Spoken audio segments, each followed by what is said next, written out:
Hello বন্ধুগণ, আসসালামু আলাইকুম। এটা হচ্ছে এক ধরনের শাক, বুঝছেন? এটা হচ্ছে এক ধরনের শাক তারপরে বলে আজকে শাক, মুরগির মাংস, তারপরে ভর্তা, আলু দিয়ে ডিম দিয়ে ভর্তা বানাচ্ছি। আজকের মেনু অনেক কিছু। আজকে দুপুরে শাক রান্না করতেছি, বাট শাকের মধ্যে পানি জমে গেছে গা, কোনো ব্যাপার না, পানি শুকানো যাবে। দরকার হলে পানি ফেলে দেবো। আজকে মেনু শাক। এগুলো যে খাইতে যে কত শরীরের জন্য উপকার, আমরা আমরা শুধু বিদেশ মাংস মাংস মাংস, মুরগি, তারপরে গরুর মাংস, খাসির মাংস খাইতে খাইতে অভুক্ত। তো মাঝে মধ্যে যেহেতু রান্না করে খাই, সেহেতু সব ধরনের জিনিসই রান্না করি। তো আজকে রান্না হচ্ছে শাক। এটা সিঙ্গাপুরে নাম জানি না কি শাক, কিন্তু সিঙ্গাপুরিয়ানরা সবাই খায়। তো মাঝে মধ্যে আইনা।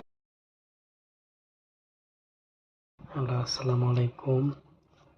আজকে একটা ভর্তা হবে, আলু ডিম দিয়ে একটা ভর্তা বানাবো।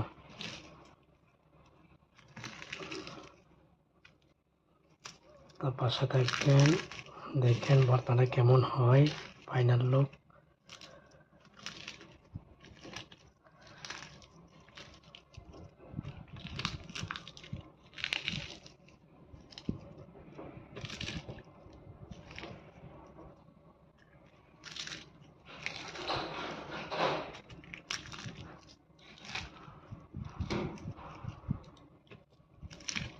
আমি এখানে পেঁয়াজটা একটু ভেজে নিছি, মরিচ তো আছে, শুকনো মরিচ ওপর ভেজে নিছি, ধনে পাতা, তারপরে হালকা কাঁচামরিচও আছে।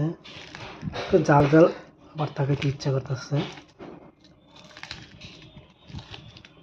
জাল জাল ভর্তা হবে ইনশাল্লাহ।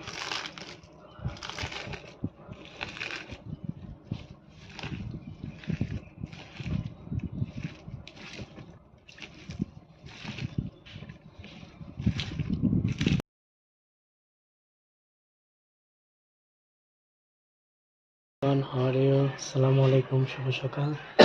তো দুপুরে খাওয়ার জন্য সালাদ বানিয়ে নিছি।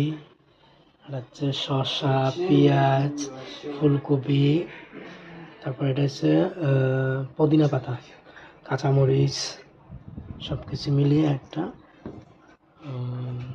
সালাদ বানিয়ে নিয়েছি আজকে দুপুরে মেনু।